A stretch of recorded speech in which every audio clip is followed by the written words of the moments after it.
연명의료 결정에 대한 의사 표현을 거부하는 환자의 사례를 방금 보셨는데요. 오늘 사례를 접근하기에 앞서서 사례에 대해서 같이 토의할 전문가 패널분들을 모셨습니다. 소개를 좀 부탁드립니다. 네, 안녕하세요. 세종충남대학교 병원에서 중환자실 전담 전문의로 근무하고 있는 문재영이라고 합니다. 안녕하세요. 저는 서울대병원 신경과 연구교수로 있는 최석진이라고 합니다. 반갑습니다. 저는 서울대학교병원 완화의료 임상윤리센터에서 근무하고 있는 최원호 간호사라고 합니다. 네, 오늘 저희가 중환자 전문가, 그리고 신경과 전문가, 그 다음에 연명의료 담당 역할을 하고 계시는 전문가분을 모셨습니다. 먼저 이 사례에 대해서 논의를 시작하면서 오늘 말씀드리고 싶은 부분은 이제 이번 사례에 대한 논의가 반드시 이제 따라야만 하는 그런 결론을 꼭 따르거나 하는 게 아니고 환자에게 무엇이 제일 최선인지에 대해서 같이 생각해 보고자 하는 부분인데요. 이제 이러한 논의를 할 때에 우리가 법적으로 뭐가 가능한지 아닌지 이것만을 따지게 되면은 그런 논의의 폭이 굉장히 좁아질 수 있기 때문에 오늘은 법에만 이렇게 매몰되지 않고 환자에게 가장 최선인 의사결정이 무엇일지에 대해서 같이 좀 초점을 맞추어서 논의해 보도록 하겠습니다. 먼저 이 사례에 앞서서 신경과 최석진 교수님께 좀 질문을 드리고 싶은데요. 오늘 사례는 이제 루게릭병 환자잖아요. 혹시 루게릭병이 어떤 병인지 조금 소개해 주실 수 있을까요? 루게릭병은 치매와 파킨슨병과 더불어서 이제 대표적인 3대 신경퇴행성 질환으로서 운동신경세포가 이제 선택적으로 사멸되어서 상위 운동신경세포와 하위 운동신경세포가 둘 다 사멸되는 질환이고요. 대부분은 이제 근위압과 근위축으로 인해서 발병한 지 2에서 5년 만에 사망에 이르게 되는 치명적인 질환입니다. 그렇군요. 저희 루게릭병의 그럼 진행을 막거나 아니면 늦출 수 있는 치료제가 있나요?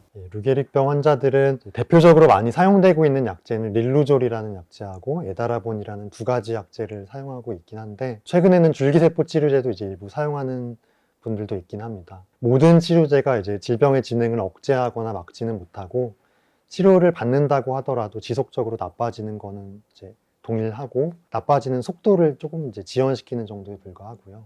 치료를 받는다고 하더라도 평균적인 기대 여명은 길어도 한 5년 이내로 생각을 하고 있습니다.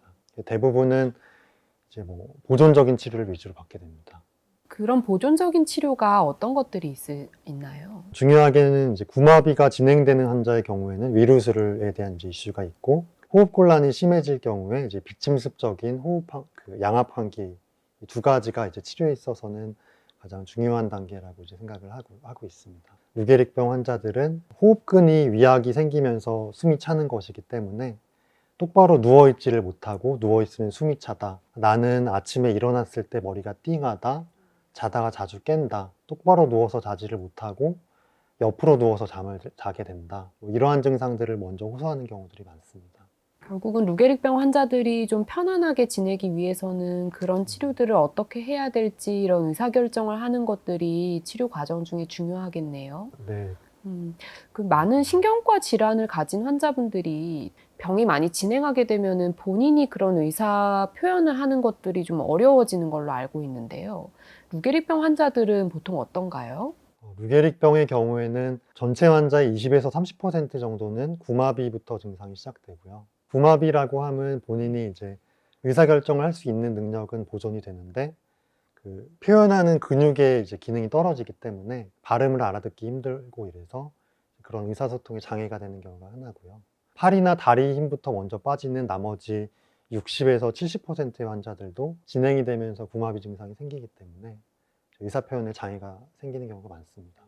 그러면은 이제 그 환자들이 표현하는 것에도 장애가 생기는데 이제 생각하고 결정하고 하는 그런 의사결정 능력도 떨어진다고 봐야 되나요? 루게릭병에 이제 예전에는 운동신경세포병이라고 해서 운동신경세포만 침범이 되는 걸로 알고 있었는데 최근에는 루게릭병하고 전두축두엽 치매라는 질환하고 이렇게 스펙트럼 질환이라고 생각을 하고 있습니다.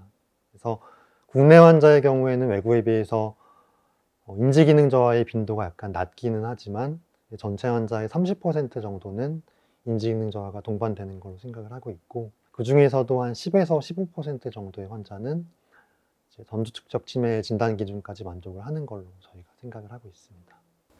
그러면은 모든 환자들이 이렇게 생애 말기에 의사결정 능력이 다 없어지는 건 아니지만 이 환자 같은 경우도 지금 대답을 안 하고 계시는데 이게 의사결정 능력이 없는 건지 아니면 표현을 뭔가 못 하시는 건지 안 하시는 건지 이런 것들이 되게 중요할 것 같네요. 환자가 이전에 연명의료에 대한 부정적인 의사를 표현을 해서 담당 의사는 환자가 이제 그런 생각을 하신 적도 있으니까 아무래도 되게 잘 대답을 하실 줄 알고 이렇게 물어봤는데 침묵하고 있으니까 당황하고 있는 것 같습니다. 이 가족들이 환자의 평소 의사라고 얘기한 그 구체적인 내용이 궁금한데요. 네, 환자의 평소 의사를 지금 이제 환자가 얘기하신 건 아니고 가족들이 얘기했는데 저희가 가족 면담을 해서 파악한 걸로 봤을 때는 이 환자가 ALS라고 하는 병을 진단받기 전에 평소에 TV를 보시면서 가족들에게 나는 나중에 저렇게 기계 달고 사망하는 그런 거는 원치 않는다. 또 기계 달고 계속 숨만 쉬고 있는 게 무슨 의미가 있느냐 이런 이야기를 하셨다고 합니다. 근데 실제로 ALS를 진단받은 이후에는 연명의료에 대해서 의사 표현을 하거나 더 논의해 볼 기회는 별로 없었다고 하고요. 이 환자가 이제 6개월 전에 비침습적 양압항기 바이헵을 적용을 했는데 그때 신경과 담당 교수님께서 나중에 기관 절개가 필요해질 수도 있다 이런 얘기를 하셨을 때 환자가 그때는 딱히 가타부타 말씀은 없으셨다고 하고 가족들은 이런 얘기를 좀 더 해보고 싶기는 했지만 환자가 너무 속이 상하실 것 같아서 더 얘기를 나눠보지는 못했다고 합니다. 그렇다면 병 진단 이전이긴 하지만 꽤 자세히 가족들에게 얘기를 한 적이 있는 건데요. 그렇다면 이제 환자의 침묵이 의미하는 것이 이제 무슨 뜻인지, 이게 환자의 생각이 바뀌어서 나 이제 연명을 좀 받겠다 이렇게 생각하시는 것인지 아니면 다른 이유가 있는지 좀 알아볼 필요가 있을 것 같습니다. 네, 맞아요. 최원호 선생님. 이제 지금 병원에서 사전 연명의료 요양서 상담을 많이 하고 계시잖아요. 이렇게 ALS가 아니어도 뭔가 연명의료에 대한 설명을 드렸더니 침묵하는 환자분들을 만나보신 경험이 있을 것 같아요. 혹시 어떤 경우에 좀 그런 침묵을 경험하게 되시나요? 침묵하시거나 의사결정을 미루시는 경우들을 꽤 많이 경험을 합니다. 외래에서 이렇게 자발적으로 찾아오시는 경우에는 그런 빈도가 덜하기는 하지만 입원 환자분들 중에서 특히나 가족이 권유하거나 의료진이 권유를 해서 상담을 진행을 하는 그런 경우에는 이런 빈도들이 꽤 많이 있는데요. 환자분이 이렇게 의사결정을 조금 미루거나 침묵하는 그런 이유들이 한 4가지 정도는 보이는 것 같은데, 그 첫 번째는 이제 연명의료에 대해서 환자분이 오해가 있거나 혹은 정확하게 잘 모르거나 해서 의사결정을 하기가 어려운 경우들이 첫 번째인 것 같고, 각각의 치료들이 있는데 그것들이 이제 득실이 본인에게 어떻게 작용할지 그 부분이 어려워서 조금 의사결정을 미루시는 경우들도 있기는 하고요. 세 번째는 이제 병의 경과에 대해서 본인이 두려움이나 혹은 그 괴로움 자체가 너무 커서 지금은 의사결정을 하고 싶지 않다라고 미루시는 경우도 있는 것 같고, 마지막 4번째가 좀 가장 안타까운 경험이기는 한데, 이렇게 치료보다는 이제 연명의료를 하고 싶지 않다라는 의사결정을 했을 때 본인을 담당하시는 담당 의료진들이 그거에 대해서 조금 부정적으로 생각을 할까봐 그런 두려움 때문에 이 문서를 쓰는 거에 대해서 조금 저하되는 그런 경험들을 좀 한 적이 있습니다. 결국은 이 환자는 지금 침묵을 하고 계신데 그러면은 첫 번째로 아까 얘기한 것처럼 이 환자가 일단 의사결정 능력이 충분히 있는지 그걸 평가해야 될 것 같고, 의사결정 능력이 있다면 왜 답을 하지 않으시는지 이유를 찾아봐야 될 것 같습니다. 문재영 교수님, 이제 중환자실에 있는 환자분들을 많이 보시잖아요. 이제 의식이 있다, 의사결정 능력이 있다, 의사소통이 된다. 이런 게 이제 임상 현장에서는 그냥 약간 혼재돼서 사용이 되고 있는 것 같지만 좀 저희가 구분해야 될 것 같습니다. 그래서 의사결정 능력을 임상 현장에서는 어떻게 평가를 할 수 있나요? 그렇죠. 인공호흡기를 하고 있는 환자라 하더라도 의사 표현을 할 수 있습니다. 하지만 이제 의사 표현을 할 수 있는 것과 의사 결정 능력은 좀 구분해서 생각을 해야 됩니다. 임상 의사가 이제 환자의 의사 결정 능력을 평가하는 것은 윤리적으로 굉장히 중요한 의미를 가지고 있습니다. 왜냐하면 연명의료 유보 중단의 핵심이 환자의 이제 자율성을 존중하겠다는 것이죠. 그러면 자율성 존중의 원칙의 근간은 환자에게 충분한 정보를 제공하고 난 다음에 환자가 그 정보에 입각해서 자기 스스로 의사결정을 할 수 있어야 되는 걸 말하는 거거든요. 따라서 의사결정 능력을 평가할 수 있는 요소를 우리가 4가지 정도라고 생각을 합니다. 일단 첫 번째로는 관련 정보를 이해하는 능력이 있어야 되고, 두 번째로는 그 정보가 갖고 있는 의미, 결과를 평가할 수 있는 능력이 있어야 되고, 세 번째로는 자신의 이유를 합리적으로 추론하는 능력이 있어야 되고요. 마지막으로는 그러한 선택을 표현할 수 있는 능력이 있어야 됩니다. 쉽게 예를 들면 어떤 환자가 이제 급성기에 위장관 출혈이 있다고 했을 때 그것으로 인한 저혈량성 쇼크고 그래서 이제 내시경적 지혈술이 필요하다 이런 임상 상황을 가정해 놓고 보면 환자가 본인의 지금 저혈량성 쇼크라는 상태, 위장관 출혈이라고 하는 상태 이것을 이해할 수 있는 능력이 있어야 되고요. 그 다음에 내시경을 했을 때와 내시경 지혈술을 하지 못했을 때 그 결과가 갖는 의미를 이해할 수 있어야 되고요. 세 번째로 자기가 그 검사를 한다 안 한다, 치료한다 안 한다라고 선택했을 때 왜 하느냐, 왜 하지 않느냐를 합리적인 이유로 추론할 수 있어야 되는 거죠. 나는 경제적인 문제가 있어서, 나는 너무 몸이 쇠약해서, 나는 너무 나이가 많아서, 나는 부작용이 너무 심해서, 이런 자신만의 이제 이유를 합리적으로 얘기할 수 있어야 되고 그런 결정을 자신의 의사 표현을 할 수 있어야 되는 것이죠. 이제 이 환자는 담당 의사가 일단 정신건강의학과에 자문을 좀 구했는데요. 정신건강의학과 면담 시에 환자는 의식이 이제 아주 명료하지는 않지만 충분한 의사결정 능력은 있는 걸로 얘기를 해주셨습니다. 아까 얘기한 그런 4요소를 다 평가하신 것 같고요.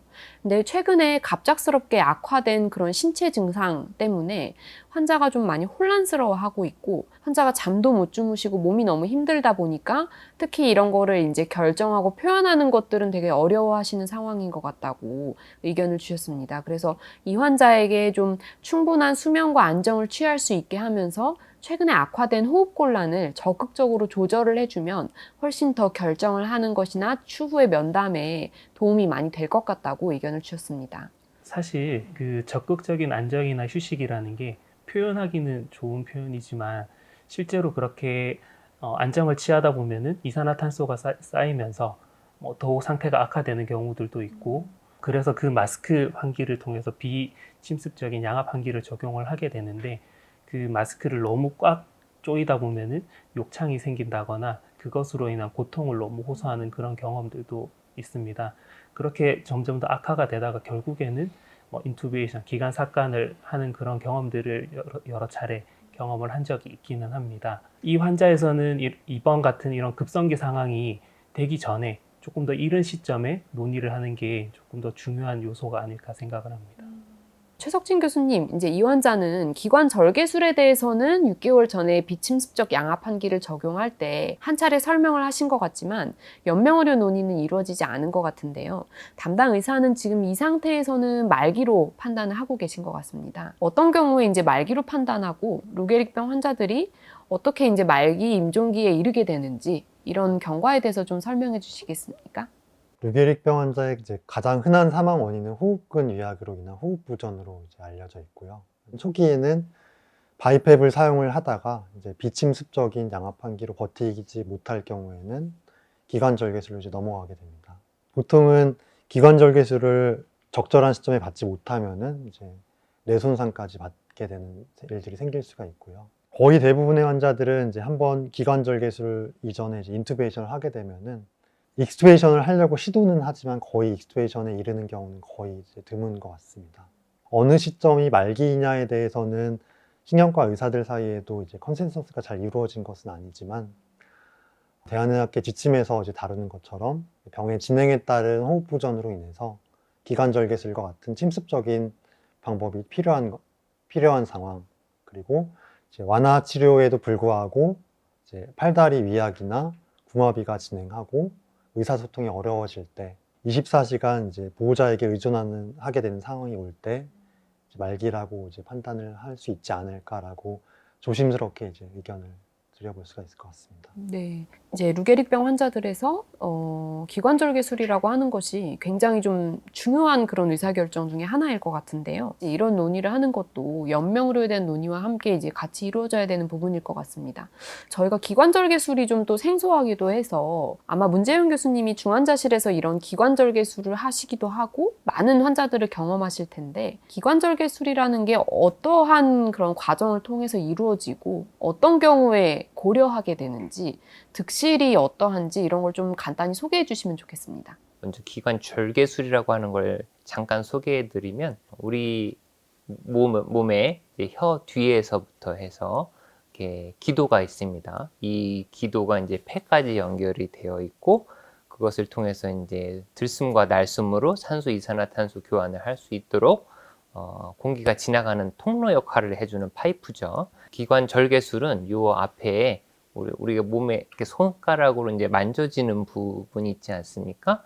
이 윤상 연골 부분을 한 1cm에서 1.5cm 가량 그 부분을 절개를 하고 작게 잘라내고 난 다음에 거기에다 이제 인공 기도관을 끼우는 겁니다. 중환자실 환자들에서 이제 이런 기관 절개술이 필요로 하는 이유는 여러 가지가 있지만 대표적으로는 이제 객담, 기도 분비물이 너무 많은데 환자가 그것을 혼자서 배출해 줄 수 있는 신체적인 능력이 되지 않을 때, 또 인공호흡기라고 하는 이제 기계를 기관 절개술을 하기 전에는 기도 내관을 통해서 이제 입을 통해서 삽입이 되어 있는데요. 그 튜브로 가지고 본인 폐와 연결을 해서 호흡 보조를 하는 기간이 너무 길어졌을 때, 충분한 기간 동안 연습을 해도 인공호흡기에서 이탈이 되지 않을 때 기도 내관을 발관을 해주고 기관 절개술을 하게 됩니다. 또 다른 대표적인 예는 환자가 혼자서 충분히 자발 호흡을 할 수 있는 능력이 되지 않을 때, 대표적인 질환이 뇌경색이라든지 뇌간의 뇌출혈이라든지 근무력증과 같은 희귀난치성 질환, 또 지금 우리가 이야기하고 있는 ALS 같은 운동성 질환도 이제 마찬가지가 되겠습니다. 그래서 이런 기관 절개술을 하게 되면 인공호흡기를 이탈시켜야 되는 환자는 조금 더 수월하게 이탈시킬 수가 있고요. 그 다음에 좀 더 기도 분비물을 제거해 주는데 좀 더 효과적일 수가 있고요. 또 하나 장점은 긴 기도 내관을 가지고 목에다 삽입을 해서 있을 때는 이 입 안에가 많이 부어오른다든가 자극이 됩니다. 그것을 이제 빼주고 앞에 짧은 기도 내관을 확보를 함으로 인해서 환자가 얼굴이 좀 편안해지고 안에 이제 기도 관리가, 입 안에 구강 위생도 관리하기가 편해집니다. 환자의 여러 불편함을 관리하고 줄여줄 수 있다는 점에서는 기도 내관보다는 인공 기도를 가지고 있는 것이 더 유리할 수도 있겠습니다. 일단은 기관절개술, 그러니까 루게릭병 환자에서 기관절개술을 하고 나서 이제 환자들이 많이 질문하는 것이 기관절개술을 하게 되면 얼마나 더 오래 살 수 있냐라는 질문들도 이제 많이 하시는데, 아직까지 국내 데이터는 잘 설계된 연구는 없는 걸로 알고 있지만 예전에는 한 1년 정도 더 이제 생존할 수 있는 걸로 이제 알려져 있었습니다. 가장 최근 일본의 연구에서는 7년 정도까지 더 살 수 있다라는 데이터가 있었고, 최근에는 이제 서포티브 케어가 좀 더 잘 되면서 이제 더 오랜 기간 생존을 하시게 되는 것 같긴 합니다. 개인적으로 알고 있는 어떤 환자분의 경우에는 한 10년 이상까지 기관절개술을 하고 나서 생존하셨던 환자가 있기도 하고요. 또 한 가지는 기관절개술을 하게 되면 다른 내과적인 질환의 경우에는 요양병원이나 재활병원에서 지내시는 경우가 많은데, 루게릭병 환자의 경우에는 집에서 모시는 경우가 이제 적지가 않습니다. 그래서 PEG 튜브 관리나 포지션 체인지, 석션 같은 것들을 이제 보호자가 배워서 오랜 시간 동안 이제 가족들이랑 같이 보내기를 이제 가족도 그렇고 환자도 그렇고 그러길 바라시는 경우가 많습니다. 저 같은 경우는 기도절개술에 대한 거를 이제 조금 조기에 의견을 좀 교환하고자 노력을 하는 편인데, 우리나라에서는 좀 많은 환자분들이 기관절개술을 하게 되면 이제 이게 완전 끝이다, 더 이상은 치료의 여지가 없다라는 생각을 하셔서 그런지 마지막 순간까지 거부하시는 경우가 굉장히 많아서, 이제 의료진의 입장에서는 이제 디스커션을 하면서 조금 더 이제 일렉티브한 시점에 기관절개술을 하고자 했지만 끝까지 이제 거부를 하시다가 상의가 잘 안 된 상태에서 응급실에 내원하시고 갑작스러운 상황에서 이제 기관절개술을 하게 되는 경우가 좀 많아서 좀 안타까운 점이 있는 것 같습니다.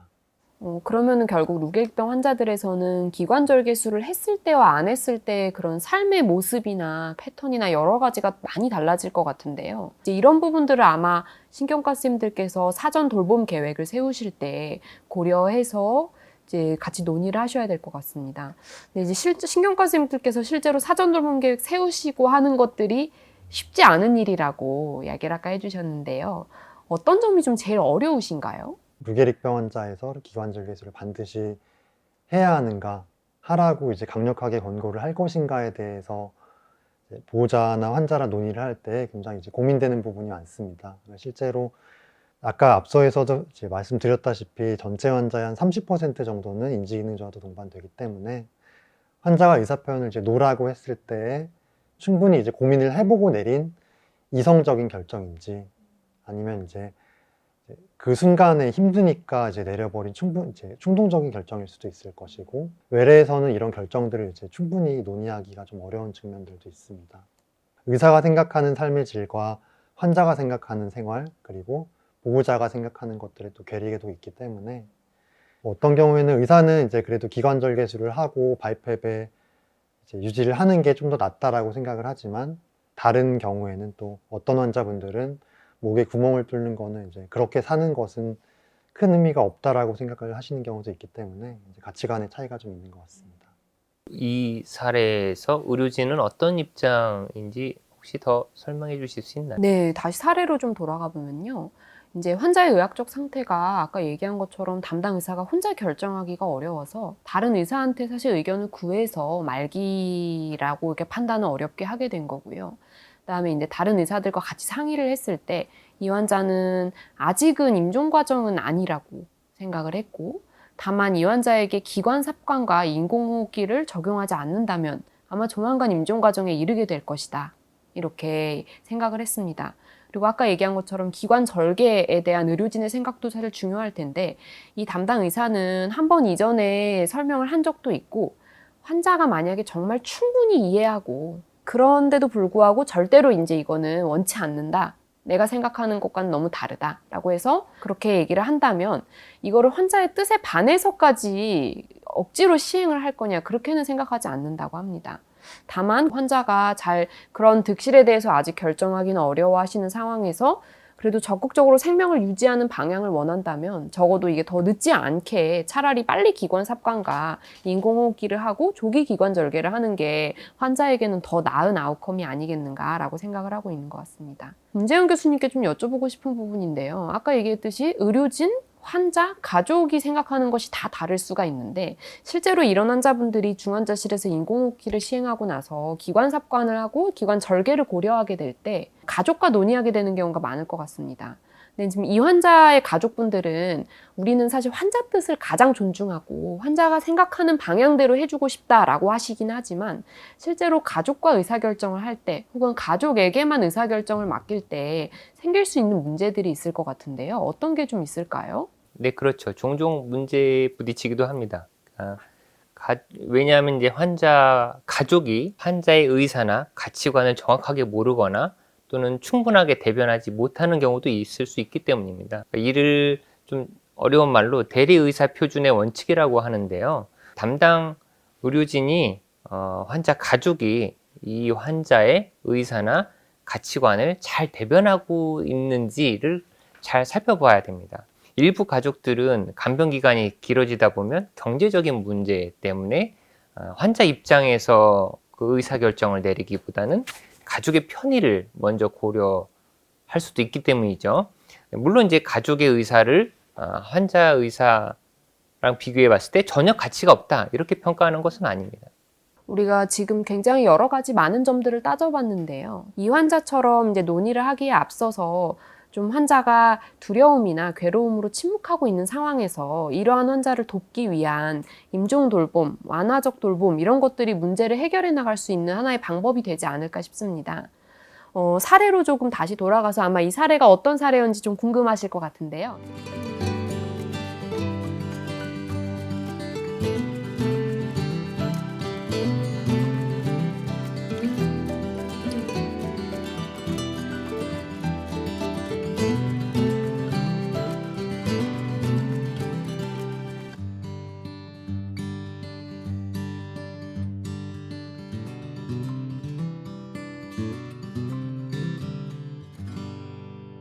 이런 환자의 추가 면담을 통해서 알게 된 의사를 바탕으로 담당 의사가 그런 고로브 케어, 돌봄의 목표를 설정한다면 어떻게 좀 설명할 수 있을까요? 사례에 있는 환자분, 그러니까 시간의 길이보다는 시간의 질과 이렇게 좋은 삶의 마무리를 자신의 이제 치료 목표로 삼고 싶어 하시네요. 네, 중환자실에 입원했는데 연명의료에 관한 의사결정을 해야 하는 그런 비암성 말기 환자들을 보면 암 환자들과 비교해 볼 때 죽음이나 이제 삶의 마무리에 대해서 구체적으로 고민하고 준비하는 시간이 상대적으로 좀 부족하다고 느낍니다. 가장 큰 이유는 아무래도 우리 사회가 아직은 이제 죽음에 대해서 진지하게 이제 논의하고 건강하게 준비할 수 있는 문화가 성숙하지 못했기 때문인 것 같습니다. 이 환자분도 마찬가지지만 이제 걱정과 두려움으로 선뜻 대답을 못 하셨잖아요. 걱정과 두려움을 완전히 지울 수 있는 사람은 없을 겁니다. 의료진도 마찬가지고요. 하지만 미리 알 수 있었다면 의사결정의 혼란을 피할 수 있었겠죠. 그리고 완화 돌봄을 좀 더 일찍 제공할 수 있었겠죠. 환자의 말 속에 우리가 제공해야 될 돌봄의 내용이 담겨 있다고 저는 생각합니다. 환자의 두려움을 지지해 드릴 방법을 찾아야 되겠고, 가족과 함께 할 수 있는 시간을 중요하게 생각하고 있는 분이니까 그것을 어떻게 제공할 수 있는지, 적절한 방법은 있는지, 장소는 있는지 한번 고민해 봐야 되겠습니다. 중환자실 치료, 돌봄에 대한 면담을 이제 말기 환자나 임종 과정 환자들과 하게 될 때 의료진들이 주의해야 될 것들도 있죠. 되도록이면 이제 환자, 또 환자 가족 모두를 그러한 면담에 참여를 시키고 함께 결정할 수 있게 도와주는 게 좋습니다. 그래서 환자 중심, 가족 중심의 의사소통의 기회를 이 가족과 환자에게 만들어 주어서 의사소통 과정에서 서로 오해가 생기지 않고 상대방의 뜻을 잘 이해할 수 있도록 도와주고 보듬어 주는 게 중요할 것 같습니다.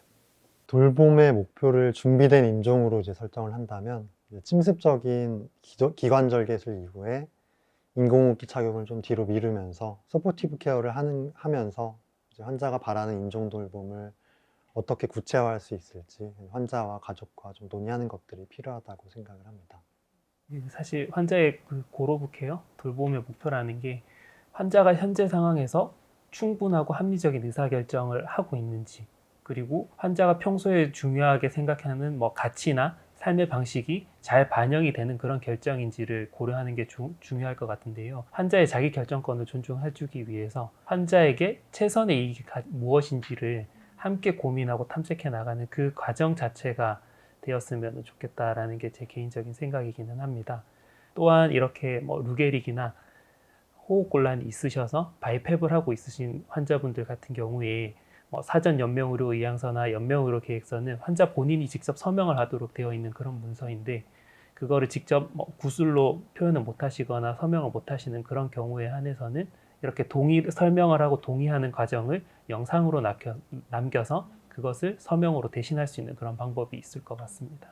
네, 저희가 환자의 의학적 상황이나 이런 환자의 선호, 의사결정 능력 이런 것도 오늘 종합적으로 고려를 했을 때 굉장히 다양하게 논의를 한 것 같습니다. 어느 정도 좀 파악이 된 것 같고, 이제 논의 내용을 고려를 했을 때 이 환자의 고로브 케어가 임종을 이렇게 좀 준비된 임종을 맞을 수 있도록 하고 가족과 함께하는 시간을 가질 수 있도록 하자라고 하는 면에서 이걸 이루기 위해서 이 담당 의사와 환자 가족들이 어떻게 했는지 사례의 그런 마지막 경과를 같이 보도록 하겠습니다. 이제 이 경과가 사실 이러한 사례에서 언제나 베스트 시나리오냐? 꼭 그렇지는 않을 수 있습니다. 저희가 파악하지 못한 정보들이 있을 수 있고 또 예상한 것처럼 되지 않을 수 있더라도 우리가 앞으로 이런 환자를 볼 때 어떤 점들을 이렇게 고려해야 될지, 또 그리고 이러한 완화 돌봄에 있어서 환자의 자율성을 존중한다는 것이 반드시 이렇게 환자가 무조건 다 A to G를 하는 것이 아니라 어떻게 하면 환자, 가족, 의료진이 다 같이 어우러져서 이 연명의료 논의라고 하는 과정을 이뤄나갈 수 있도록 할지,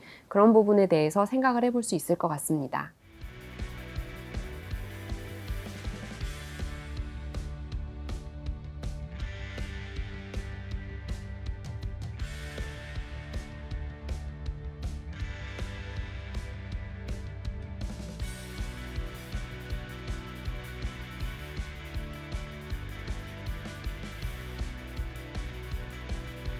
네, 오늘 어려운 사례에 대해서 이렇게 다 같이 논의할 수 있는 자리를 가져서 너무 좋았습니다. 좋은 말씀 해주셔서 감사합니다. 감사합니다. 감사합니다.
오늘의 두 사례 논의를 잘 보셨나요? 연명의료 결정제도는 임상 현장의 의료인들에게 아직은 어렵고 복잡하게 느껴지기도 하고, 연명의료 결정과 관련된 환자 및 가족과의 갈등, 의사결정 갈등과 고민들이 모두 연명의료 결정법 내의 틀에서는 전부 다 해결되지는 않는 것처럼 느낄 수도 있습니다. 법과 제도 측면, 그리고 임상적 결정, 환자와 가족의 가치가 반영된 연명의료 결정, 의사결정에 대한 역량은 의료인에게 가장 중요한 기술이자 아트라고도 할 수 있겠습니다. 오늘의 심화 사례 강의를 통하여 연명의료 결정제도의 가장 핵심이라고도 할 수 있는 환자의 자기결정권 존중과 환자의 최선의 이익 보장을 가지는 의미가 무엇인지 다시 한번 생각해 보셨으면 합니다. 또한 이를 중심으로 하여 환자 중심, 가족 참여, 의료진이 함께하는 공유 의사결정을 어떻게 해나가야 될지, 어떤 것을 고려해야 될지 생각하면서 앞으로 임상 현장에서 경험하는 사례에 접근하시기 바랍니다.